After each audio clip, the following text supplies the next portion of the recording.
DXDC Radyoman Report. May anak akong babae. Mao kini ang usa sa rason kung nganong dili na matod pag gusto ni Carlo Aquino nga mobuhat og mga eksena nga dunay daring roles. Aside ni ini, tiguang na kuno siya para sa maong mga butang bisan pa man gani ko ng current girlfriend ni ini nga si Charlie Dizon ang iyang makauban.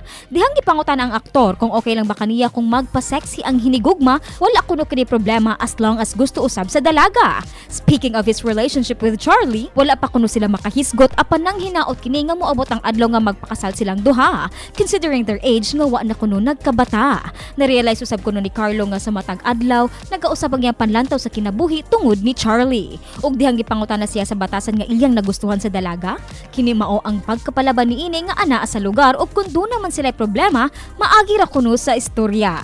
Kahinumdumang kontrobersyal ang mga relasyon kaniadto ni Carlo ilabi na with Angelica Panganiban ug sa inahan sa anak niini nga si Trina Candaza. Ang pangutana, magsettle daw na gid kaha si Carlo sa iyang present relationship? Kana ang ato atangan mga kasama. Alang sa DXDC Entertainment News, Radyoman Juna Sumbito, Tatak RMN. RMN News, Diretso Balitang Metro Davao.